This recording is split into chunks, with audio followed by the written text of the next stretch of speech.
Good afternoon. I'm Marilyn Stemp, editor of Ironworks magazine, and we're here live today in the grounds of the Harley-Davidson Museum for the Harley-Davidson Museum Custom Bike Show, which is an AMD affiliate show.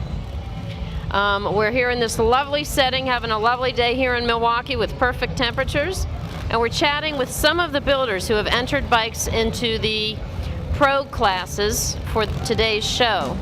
One of those builders is Boyd Dingman, and Boyd is from Omaha, Nebraska. He actually has two bikes entered in the show here. One is called Streaker 2, and that's a drag bike. He's also got another bike in the freestyle class, which he calls the Blackbird. And we're going to focus on chatting with Boyd about that. Boyd's business is Dingman's Collision Center in Omaha, and as I understand it, you have fabricated just about everything on this bike by hand, all of the sheet metal. Right. Would you like to talk to us a little bit about that? And I'll get a picture of it up here for us. Okay. Happy to be here. This is really nice. All the people have been very pleasant and very helpful. Here is just a picture of the Blackbird, and you know, when I build it, I just build it to perform, and everything I build is performance based. Now, Boyd, you've been building bikes for a long time, but on and off. Is that what I understand? That you had sort of a hiatus in your career? Yeah, I started out when I was in my early 20s. I had a couple bikes that I'd built, and one of them featured in Easy Rider magazine, and then got married and was out of bikes for about 30 years. So, you know, that was a long time off, and then my youngest son went into the Marines, and then I got back into it about 7 years ago. Cool. Well, tell me something about some of these hand-fabricated aspects of the Blackbird. Let's talk about, I mean, that's a really unusual fairing. That's not something that you see out there in the aftermarket.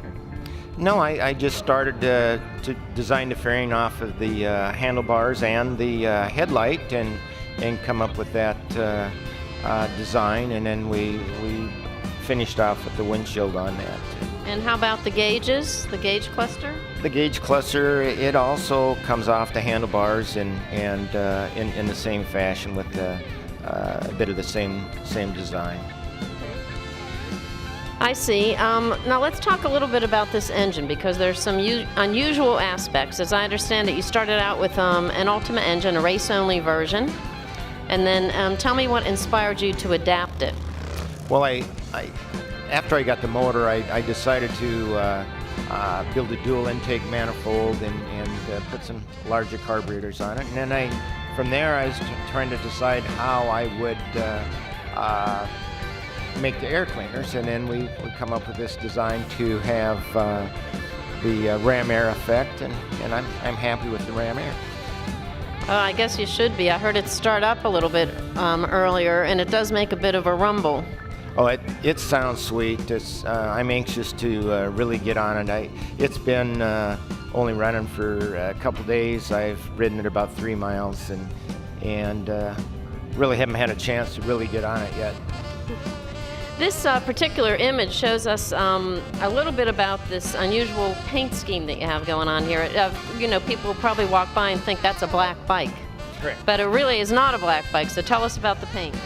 Well, the bike is called Blackbird, and I wanted to, it's after SR71, but I also wanted the color to kind of look like the neck of a black bird, the bird itself, and so it's got a chameleon color painted on it, and then black candy over top of that.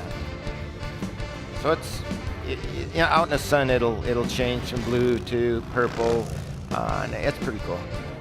Yeah, it is pretty cool. There are all kinds of colors in there, from blue to purple. Gray. Yeah, grays, greens. It's interesting. Tell me something else about that tail section. It's rather unusual. You've got some LEDs built into that. Well, again, I've got a little bit of a drag style, and I'd like that stinger effect, like on many drag bikes, and this is a soft tail, and behind the seat there's a foam cushion that the swing arm goes up and down and that cushion collapses. So it has appearance of a rigid, but yet it's a swing arm. And you have a bit of a personal signature name for that, as I understand. What do we call that tail section? What we call it a stinger, and I don't know what anybody else calls it, but I call it a stinger.